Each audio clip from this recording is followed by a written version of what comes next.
Kwa drainage. The last one financial year, 2025-2026, the governor of Nairobi refused to tender ward development program. Ward development program is an equitable distribution of resources across Nairobi's 85 wards. What is ward development program supposed to do is to ensure that the aspirations of the residents of those particular wards channel their aspirations through public participation to the area MCA.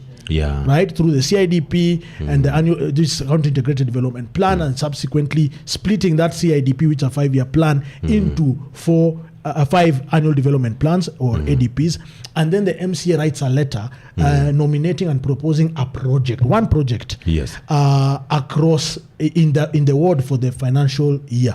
Oh, okay. You see? And as the budget, one project per ward? Yes. Or, okay. The budget is capped at 23 million. So even if you decide to do 2 or 3 projects, it must be within the 23 million. Why? So that every ward is equitably distributed in terms of share of revenue.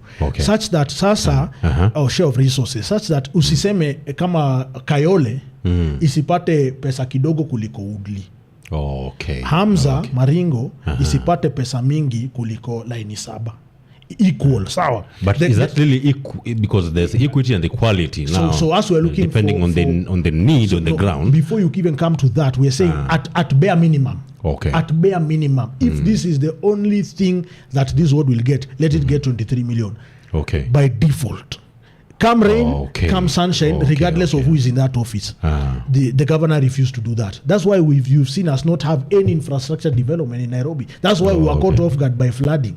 Because if we had done the discretion of the governor or something that is entrenched in the legislation. Now this is how it works. From the County Assembly of Nairobi, we will pass a budget, what we call an appropriation. So we will pass a budget at the end of a financial year and say this budget needs to have 23 million times 85 wards, which is about 1.9 B. So we make sure that passes, and that is inserted into our budget. Now the budget now moves to and becomes an executive function, which we call implementation, because the role of an MCA is not to implement, it's oversight, legislation and representation. So the county executive, headed by the governor, is the one to implement the aspirations of the people of Nairobi, channeled to them through the Assembly of Nairobi. That's how it works. So now the governor amepewa budget yake, amekataa kutenda, tutadu hatuwezi muimpeach kwa sababu amesimamiwa na rais na the late Raila Amolo Odinga. Because of the political goodwill. Yes, you need political goodwill. Our MCA cannot take on a head of state. That is why we found ourselves in a quagmire, a very serious quagmire. So just to show you that the guy doesn't really care much about development. Apart from that, this financial year that has ended, financial year 2025-2026, we did not pass a budget for the new financial year. Why?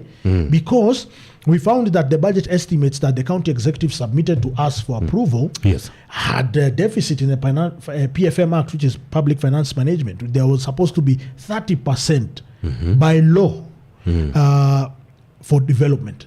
So we were below the threshold. And then akajaribu kufanya ukarabati behind the scenes ya kuinua your development threshold by putting a recurrent expenditure, which is called Dishina County, which is the school feeding program, as development instead of recurrent. Sioni ukora.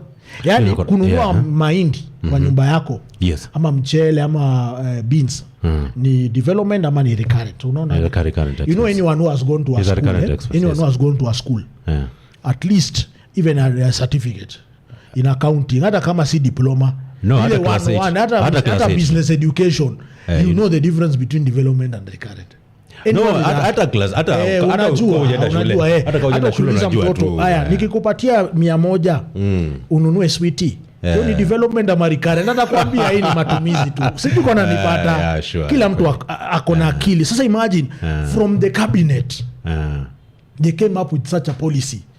The cabinet, the highest ranking organ, where their cabinet secretaries, the county executive committee members, wanna think hivyo. Tusha collapse kitambo, we're just waiting for elections. Imeenda boss. Tunangoja tu uchaguzi, tubadilisha majamaa ende nyumbani. Kwa sababu kama hivyo ndo mnafikiria, hamwezi fuata sheria, hamtaki kuendeleza Nairobi County, mnadhani tu ni kulala tu na kujibamba. Bana wewe ufai kuwa kwa hiyo kiti.